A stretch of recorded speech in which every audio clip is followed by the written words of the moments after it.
First ever factory outlet Mukunda jewelleries Kukatpally, Khammam, Kothapet, Somajiguda, Hanamkonda and Suchitra. నమస్కారం, మీరు చూస్తుంది సుమన్ టీవీ. నేను మీ కీర్తి. సుమన్ టీవీ ప్రేక్షకులందరికీ శ్రీ విశ్వవసనామ సంవత్సర ఉగాది శుభాకాంక్షలు. తెలుగువారి సంవత్సరాది ఉగాది. క్రోధి నామ సంవత్సరానికి టాటా బై బై చెప్తూ కొత్త సంవత్సరానికి కొత్త ఆలోచనలతో ముందడుగు వేస్తున్నాం. పోయిన సంవత్సరం ఎన్నో విషయాల్లో ఒక ముందడుగు వేసుంటాం, కొన్నిసార్లు వెనకడుగు కూడా వేసుంటాం. అనుకున్న పనులు అనుకున్న సమయానికి కాకపోయిండొచ్చును. మరి అట్లీస్ట్ ఈ కొత్త సంవత్సరంలో మనందరికీ ద్వాదశ రాశుల వారందరికీ కూడా ఎలా ఉండబోతోంది, శ్రీ విశ్వవసు అంటే అర్థం ఏంటి, ద్వాదశ రాశుల వారికి ముఖ్యంగా మహిళలకి కూడా ఎలాంటి పరిహారాలు చేసుకుంటే బాగుంటుంది, సమయం అనుకూలించినప్పుడు ఇంకా సమయాన్ని మనకి మంచిగా తిరుగుబాటు చేసుకోవడానికి ఎలా ఉంటే బాగుంటుంది, ఇలాంటి విషయాలన్నీ మనకి తెలియజేయడానికి మనతో పాటు ప్రముఖ ఆస్ట్రాలజర్ బ్రహ్మశ్రీ నందిబట్ల శ్రీహరి శర్మ గురుగారు ఉన్నారు. నమస్తే గురుగారు. వాగర్థావివ సంపృక్తౌ వాగర్థ ప్రతిపత్తయే జగతః పితరౌ వందే పార్వతీ పరమేశ్వరౌ. సదాశివ సమారంభాం శంకరాచార్య మధ్యమాం అస్మదాచార్య పర్యంతం వందే గురు పరంపరాం. ఆదిత్యాయ చ సోమాయ మంగళాయ బుధాయ చ గురు శుక్ర శనిభ్యశ్చ రాహవే కేతవే నమః. శృంగేరి జగద్గురు పీఠాధిపతులకి, కంచి పీఠాధిపతులకి నమస్కారములు తెలియజేసుకుంటూ కార్యక్రమాన్ని ప్రారంభిద్దాం. అలాగే గురుగారు, శ్రీ విశ్వవసు నామ సంవత్సరం అంటున్నాం కదా, అంటే అర్థం ఏంటో? విశ్వావసు, విశ్వావసు అనగా విశ్వాసము కలిగినటువంటిది, నమ్మదగినటువంటిది అనేటువంటి అర్థంగా చెప్పవచ్చు. అంతేకాకుండా విశ్వావసు అనేటువంటిది గంధర్వ రాజులలో ఒక రాజు. ఇతని పేరు మీదగానే వివాహం కాని అబ్బాయిలకి, ఆలస్యంగా వివాహం అవుతున్నటువంటి అబ్బాయిలకి ఈ యొక్క విశ్వావసు గంధర్వనామ మంత్రముతో కనుక జపము, తర్పణము, హోమము కనుక చేస్తే త్వరితగతిన వివాహము జరిగి తీరుతుంది అని చెప్పి మనకు మంత్రశాస్త్రంలో చెప్పబడి ఉంది. గురుగారు, మరి శ్రీ విశ్వవసు నామ సంవత్సరంలో కన్యా రాశిలో జన్మించిన వారికి ఎలా ఉండబోతుంది ఒకసారి తెలియజేస్తారా? ద్వాదశ రాశులలో భాగంగా ఈ విశ్వావసు నామ సంవత్సరంలో కన్యా రాశిలో జన్మించినటువంటి వారికి ఏ విధంగా ఉండబోతుందో క్లుప్తంగా తెలియజేసుకునే ప్రయత్నం చేద్దాం. ముందుగా 12 నెలలని టైం 3 జోన్స్గా మనం డివైడ్ చేసుకొని ఒక్కొక్క టైం జోన్లో గ్రహాలు ఏ విధంగా అనుకూలంగా ఉంటాయి, అనుకూలంగా ఎప్పుడు ఉండవు అనేటువంటి విషయాన్ని తెలుసుకుందాం. ముందుగా ఈ యొక్క కన్యా రాశిలో జన్మించినటువంటి వారికి ఈ సంవత్సరం ఆదాయం 14, వ్యయం 2, రాజ్యపూజ్యం 6, అవమానం 6. ఇక మనం గమనించుకున్నట్లయితే టైప్ 1 జోన్లో భాగంగా మార్చి 30వ తారీఖు నుంచి మే 14వ తారీఖు వరకు కూడా ఈ కన్యా రాశిలో జన్మించినటువంటి వారికి గురువు 9వ స్థానంలో స్థితి పొంది ఉంటాడు.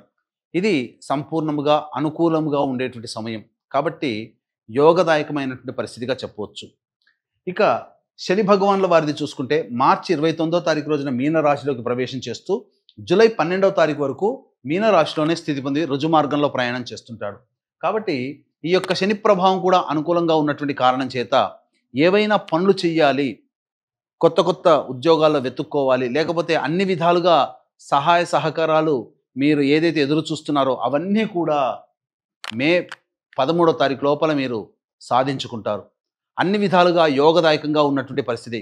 గత సంవత్సరం కంటే ఈ సంవత్సరం చాలా మెరుగ్గా ఉన్నట్టుగా మీకు అనిపిస్తుంది. కాబట్టి కాలం కలిసి వస్తున్నటువంటి సందర్భంగా మీరు ఏమాత్రం ఆలస్యం చేయకుండా, అంతేకాకుండా బద్ధకాన్ని వదిలి మీరు కష్టపడే ప్రయత్నాన్ని మీరు చేయండి. తప్పకుండా మీకు దైవం అనుకూలిస్తుంది. గ్రహాలు కూడా అనుకూలంగా ఉన్నాయి కాబట్టి ఏదైనా ఆలోచన వచ్చినప్పుడు ఇంప్లిమెంట్ చేసుకునే ప్రయత్నం చేయండి. అన్ని విధాలుగా సహాయ సహకారాలు మీరు పొందుతారని చెప్పవచ్చు. ఇక టైప్ 2 జోన్లో భాగంగా మే 14వ తారీఖు నుంచి దశమ కేంద్రంలో గురు ప్రభావము ఎప్పటి వరకు, ఈ యొక్క సెప్టెంబర్ 27వ తారీఖు వరకు దశమ స్థానంలో గురు ప్రభావం. ఇక ఇది యోగదాయకమైనటువంటి పరిస్థితి. పెద్ద కార్యక్రమాలు చేపట్టాలనే సంకల్పము, వృత్తిరీత్యా కావచ్చు, వ్యాపార రీత్యా కావచ్చు, ఉద్యోగరీత్యా కావచ్చు, ప్రమోషన్లు పొందడానికి మే 14వ తారీఖు నుంచి సెప్టెంబర్ 27వ తారీఖు వరకు చాలా అనుకూలము. ప్రభుత్వ రంగ ఉద్యోగస్తులైతే బదిలీలతో కూడుకున్నటువంటి మీకు ప్రమోషన్స్ లభిస్తాయని చెప్పవచ్చు. ఇది సెప్టెంబర్ 27 వరకు సంపూర్ణముగా దశమ కేంద్ర గురు ప్రభావము చేత అన్ని విధాలుగా కీర్తి ప్రతిష్టలు మీరు పొందుతారని చెప్పవచ్చు. ఇది ఇక టైప్ 2 జోన్లో భాగంగా మనం చూసుకున్నట్లయితే సెప్టెంబర్ 28వ తారీఖు నుంచి నవంబర్ 11వ తారీఖు వరకు కర్కాటక రాశిలో స్థితి పొంది ఉంటారు. అనగా లాభస్థానంలో వక్రీకరించినటువంటి కారణం సంపూర్ణంగా గురువు యోగిస్తూ అన్ని విధాలుగా అనుకూలంగా ఉండేటువంటి సమయముగా చెప్పవచ్చు. ఇది కర్కాటక సెప్టెంబర్ 28వ తారీఖు నుంచి కర్కాటక రాశిలో ప్రవేశం చేస్తాడు. కాబట్టి ఇక నవంబర్ 12వ తారీఖు నుంచి డిసెంబర్ 26 వరకు కర్కాటక రాశిలోనే వక్రీకరించినటువంటి కారణం చేత గురువు సంపూర్ణముగా అన్ని విధాలుగా ఈ యొక్క కన్యా రాశిలో జన్మించినటువంటి వారికి యోగించబోతున్నాడు. ఇక శనివారి గనక చూసుకున్నట్లయితే జూలై 13 నుంచి మీనరాశిలో వక్రీకరిస్తున్నాడు. అలాగే అక్టోబర్ 9 వరకు మీనరాశిలోనే వక్రీకరించి అక్టోబర్ 10 నుంచి కుంభరాశి ప్రవేశం చేస్తాడు. ఈ కారణం చేత ప్రధానంగా జూలై 13 నుంచి అక్టోబర్ 9వ తారీఖు వరకు అయితే సమయం అనుకూలంగానే ఉంటుంది. కొన్ని చికాకులు మానసికమైనటువంటి ఆందోళన కలిగిస్తున్నప్పటికీ విజయాలు మాత్రం సొంతం చేసుకుంటారు. కాబట్టి అక్టోబర్ 9వ తారీఖు వరకు ఇబ్బంది పడినటువంటి పరిస్థితి. కానీ ఇక్కడే ఈ యొక్క సంబంధించినటువంటి కన్యా రాశి వారికి అక్టోబర్ 10 నుంచి కుంభరాశిలో వక్రీకరిస్తూ నవంబర్ 6వ తారీఖు వరకు ఉంటాడు. కాబట్టి కుంభరాశి ప్రభావము మరియు ఈ సంబంధించినటువంటి పంచమ రాశి ప్రభావాన్ని కూడా ఈ సంబంధించినటువంటి వారు పొందుతారు. కాబట్టి ఇది కాస్త గడ్డు కాలము, అనుకున్నటువంటి పనులన్నీ కూడాను సరిగ్గా చేసుకోలేకపోతారు. కాబట్టి జాగ్రత్తలు పడాల్సినటువంటి పరిస్థితి అని చెప్పవచ్చు. ఇక నవంబర్ 26వ తారీఖు వరకు కూడా అక్టోబర్ 10 నుంచి నవంబర్ 26వ తారీఖు వరకు కుంభరాశిలోనే స్థితి పొంది ఉంటాడు. ఇది మాత్రము సంపూర్ణముగా యోగ కాలము. ఇటు గురువు అనుకూలిస్తున్నాడు. మళ్ళీ అక్టోబర్ 10వ తారీఖు నుంచి నవంబర్ 26వ తారీఖు వరకు కూడా శని కుంభరాశిలో రుజు మార్గంలో ప్రయాణం చేస్తూ గత 2.5 సంవత్సరాల్లో ఏ విధంగానైతే యోగాన్ని కలగచిస్తున్నాడో అదే యోగాన్ని అద్భుతంగా అక్టోబర్ 10 నుంచి నవంబర్ 26 వరకు అమూల్యమైనటువంటి సమయంగా చెప్పవచ్చు. ఇక నవంబర్ 26 నుంచి జనవరి 9th వరకు కూడా మీనరాశిలో ప్రవేశం చేస్తాడు. ఇది ప్రధానంగా గమనించాల్సినటువంటి. కాబట్టి ఈ టైప్ 3 జోన్లో భాగంగా డిసెంబర్ 27 నుంచి మిథున రాశిలో వక్రీకరించి ప్రయాణం చేస్తూ డిసెంబర్ 27 నుంచి మార్చి 14 వరకు మిథున రాశిలోనే స్థితి పొంది ఉంటాడు. కాబట్టి సంపూర్ణముగా కన్యా రాశిలో జన్మించినటువంటి వారికి గురువు యోగించబోతున్నాడు. కొంతకాలం మాత్రం శని యోగించబోతున్నాడు. ఎప్పటి నుంచి శని యోగిస్తాడు? ప్రధానంగా జూలై 13 నుంచి మొత్తం జనవరి 9 వరకు, జూలై 13 నుంచి జనవరి 9, వచ్చే సంవత్సరం జనవరి 9 వరకు ఈ యొక్క శని భగవానుల వారు యోగించబోతున్నారు. ఇది మీరు గమనించాల్సినటువంటి అంశంగా చెప్పవచ్చు. కాబట్టి ఏమైనా కానీ అన్ని విధాలుగా యోగించేటువంటి సమయం. కాబట్టి మీరు లెక్కలో తీసుకుంటే ఇటు శని భగవానుడు ఇటు రాహుకేతులు కూడా యోగించేటువంటి పరిస్థితిలో ఉన్నారు. మీకు ప్రధానమైనటువంటి కారక గ్రహాలు యోగిస్తూ ఉన్నాయి. కావున ఏతావాత చెప్పొచ్చేది ఏమిటంటే జూలై 13వ తారీఖు నుంచి వచ్చే సంవత్సరం 9 వరకు సంపూర్ణముగా అనుకూలంగా ఉండేటువంటి సమయం. గురువు ప్రభావము, శని ప్రభావము, రాహు ప్రభావము, కేతుగ్రహ ప్రభావం అన్ని విధాలుగా యోగిస్తాయి. కాబట్టి మంచిగా మీరు ఏదైనా ఆలోచన అనుకున్నప్పుడు చేసే ప్రయత్నం చేయండి, తప్పకుండా యోగిస్తుంది. ఇక ఈ యొక్క సింహరాశిలో జన్మించినటువంటి విద్యార్థులకి గురుబలం సంపూర్ణంగా ఉండడం వల్ల అనుకున్నటువంటి ప్రవేశ పరీక్షల్లో ఉత్తీర్ణత శాతాన్ని పొందుతారు. అనుకున్నటువంటి విద్యా సంస్థల్లో ప్రవేశం లభిస్తుంది. అలాగే ఈ యొక్క కన్యా రాశిలో జన్మించినటువంటి రాజకీయ నాయకులకి జూలై తర్వాత నుంచి అద్భుతంగా యోగకాలం స్టార్ట్ అవుతుంది. వాళ్ళు ఏదైనా కానీ ఆ పదవి ఆశించితే ఖచ్చితంగా పదవి కానీ లేకపోతే ప్రజాదరణ పొందేటువంటి అవకాశం కూడా గోచరం అవుతుందని చెప్పవచ్చు. ఈ యొక్క కన్యా రాశిలో జన్మించినటువంటి సినీ రంగ కళారంగంలో ఉన్నటువంటి వాళ్ళకందరికీ కూడాను అవకాశాలు అంతంత మాత్రముగానే ఉంటాయి. ఆశించిన మేర ఫలితాలు పొందలేకపోతారు. సమస్యలు ఎక్కువగా వస్తుంటాయి. పేరు ప్రతిష్టలకి ఇబ్బందికరంగా ఉంటుంది. ధనము కూడా తక్కువగానే ఆదాయం ఉంటుంది. అంతేకాకుండా అవకాశాలన్నీ మీకు వచ్చినట్టే వచ్చి వెనక్కి వెళ్ళిపోయే అవకాశాలు గోచరమవుతున్నాయి. కాబట్టి సినీ కళారంగాల పరిశ్రమలో ఉన్నటువంటి వాళ్ళు మాత్రం జాగ్రత్తలు పాటించాల్సినటువంటి పరిస్థితి. రైతులు 2 పంటల్లో కూడాను అధిక లాభాదాలు పొందుతారని చెప్పవచ్చు. ముఖ్యంగా ఉద్యోగస్తులు ఎవరైతే ఉన్నారో ఆ ఉద్యోగస్తులు ప్రమోషన్లతో కూడుకున్నటువంటి బదిలీలు కేంద్ర ప్రభుత్వ మరియు ఈ ప్రైవేట్లో రంగంలో ఉన్నటువంటి వాళ్ళకి గోచరం అవుతుందని చెప్పవచ్చు.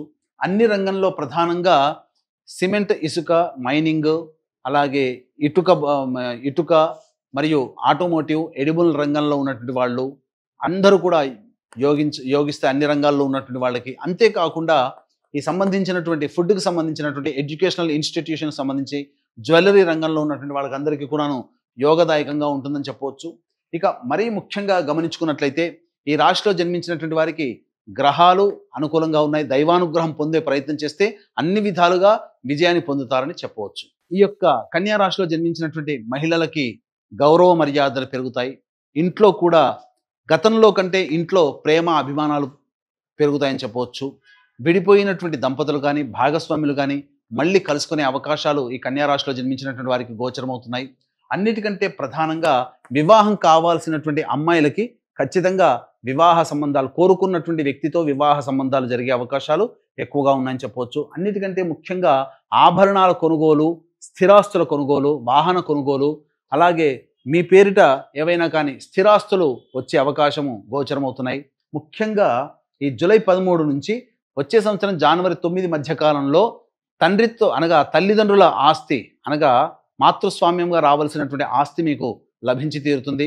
అలాగే ఆస్తి సంబంధమైనటువంటి విషయాల్లో ఏవైతే మీకు తగాదాలు ఉంటాయో వాటిలో మీరు విజయాన్ని పొందే అవకాశం గోచరమవుతుంది. అంతేకాకుండా మోకాలి నుంచి పాదాల మధ్య ఉన్నటువంటి ప్రదేశము ప్రధానంగా అనగా కాళ్ళ సమస్యలు, కీళ్ళ నొప్పుల సమస్యలు ఈ రాశిలో జన్మించినటువంటి మహిళలకు ఎక్కువగా ఉండబోతుంది. ఐరన్ డెఫిషియన్సీ ఎక్కువగా మీరు పొందుతారని చెప్పవచ్చు. ఏతావాత మహిళలకి సంపూర్ణంగా ఉంటాయి, సంపూర్ణంగా యోగిస్తాయి గ్రహాలన్నీ కూడా. కాకపోతే బాధ్యతలు పెరుగుతాయి, శ్రమ ఒత్తిడి కూడా అధికంగా ఉంటుంది. కాబట్టి బ్యాలెన్స్ చేసుకునే ప్రయత్నం చేయండి. గురుగారు, మరి శ్రీ విశ్వవసనామ సంవత్సరంలో కన్యా రాశిలో జన్మించిన వారికి ఎలా ఉండబోతుంది ఒకసారి తెలియజేస్తారా? ఈ రాశిలో జన్మించినటువంటి వారికి గ్రహాలు అనుకూలంగా ఉన్నా కొంతకాలము గ్రహాలు అనుకూలంగా ఉండవు. కాబట్టి మీకు వీలు కుదిరినప్పుడల్లా కూడా దేవతా అనుగ్రహాన్ని పొందే ప్రయత్నం చేయండి. ముఖ్యంగా అమ్మవారి దేవాలయానికి చేరుకొని మీరు అమ్మవారికి కుంకుమార్చన, అభిషేకాదులు జరిపించుకుంటే చాలా మటుకు సమస్యలు తీరుతాయని చెప్పవచ్చు. అంతేకాకుండా గత సంవత్సరం కంటే ఈ సంవత్సరం మీ యొక్క సంకల్పం నెరవేరాలి.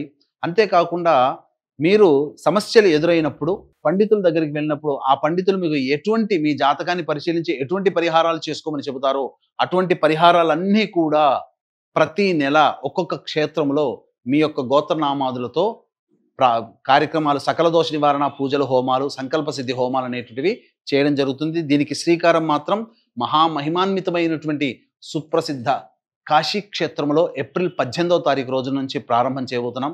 అవకాశం ఉన్న వాళ్ళు ఇట్టి మహత్తరమైనటువంటి కార్యక్రమంలో మీ కుటుంబ సభ్యుల గోత్రనామాదులు నమోదు చేసుకోవచ్చు. సభ్యులుగా ఎలా నమోదు చేసుకోవాలి కార్యక్రమ తదనంతరం కాంటాక్ట్ చేసి తెలుసుకోవచ్చు. ఇక ప్రతి సంవత్సరంలోనే అనగా కొన్ని సమయాలు మాత్రం మనం కీలకంగా అలర్ట్గా ఉండాల్సినటువంటి పరిస్థితి. కాబట్టి జాగ్రత్తలు ఏ సమయంలో పాటించాలి? ఎందుకంటే ప్రధానంగా డిసెంబర్ 6వ తారీఖు నుంచి జనవరి 14వ తారీఖు వరకు, వచ్చే సంవత్సరం జనవరి 14 వరకు, ఈ సంవత్సరం సెప్టెంబర్ 12 నుంచి అక్టోబర్ 25వ తారీఖు వరకు ఉన్నటువంటి మధ్యకాలంలో వాహన ప్రమాదములు కానీ, కుటుంబ సభ్యులతో వాగ్వివాదాలు కానీ, ధన నష్టం కానీ, ఆరోగ్యపరంగా ఇబ్బందులు ఎదుర్కొని ఆపరేషన్లు జరిగేటువంటి అవకాశాలు గోచరమవుతున్నాయని చెప్పవచ్చు. రైట్ గురుగారు, మరి కన్యా రాశిలో జన్మించిన వారు కొత్తగా ఉద్యోగంలో చేరాలన్నా, లేకపోతే కొత్త వ్యాపారం స్టార్ట్ చేయాలన్నా, లేదంటే న్యూగా ఏదైనా స్టార్ట్ చేయాలి ఉద్యోగం వ్యాపారం విషయంలో అంటే ఏ సమయం అనుకూలంగా ఉంటుందంటారు ఈ సంవత్సరం? ఇక కన్యా రాశిలో జన్మించినటువంటి వాళ్ళు నిరుద్యోగస్తులు ఉద్యోగం కోసం ఎప్పుడు ప్రారంభం చేసుకోవాలి, ఏ సమయంలో, అలాగే ఉన్న ఉద్యోగంలో ఉన్నటువంటి వాళ్ళు వేరే సంస్థల్లో ఉద్యోగం కోసం ఎప్పుడు ప్రయత్నం చేయాలి, ఆల్రెడీ వృత్తి వ్యాపారంలో ఉన్నటువంటి వాళ్ళు వ్యాపార విస్తరణ కానీ లేదా నూతన వ్యాపారం ప్రారంభించాలంటే ఏ సమయం అనుకూలంగా ఉంటుందో తెలుసుకుందాం.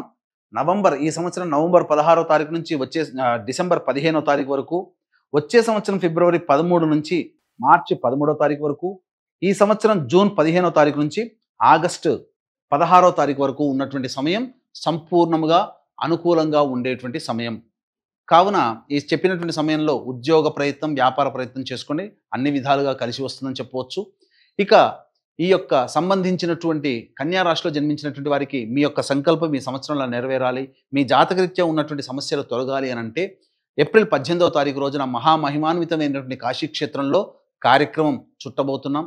ప్రతి నెల ఒక్కొక్క క్షేత్రంలో మీరు మీ కుటుంబ సభ్యుల గోత్రనామాలతో కార్యక్రమాలు నిర్వహించడం జరుగుతుంది. అవకాశం ఉన్న వాళ్ళు ఈ కార్యక్రమంలో సభ్యులుగా నమోదు చేసుకోవచ్చు. కార్యక్రమ తదనంతరం కాంటాక్ట్ చేసి పూర్తి వివరాలు తెలుసుకోవచ్చు. చాలా సంతోషం గురుగారు, ధన్యవాదాలు. సర్వం శ్రీ ఉమామహేశ్వర పరబ్రహ్మార్పణమస్తు.